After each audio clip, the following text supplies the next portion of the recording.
Adik, makan elok-elok lah. Adik dah makan elok-elok dah. Nak makan elok-elok macam mana lagi?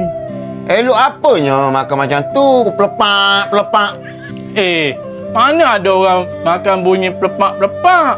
Yang bunyi pelepak-pelepak tu masa adik dengar semalam dekat bilik ayah. Ish, budak ni. Ke situ pula. Dah, makan elok-elok.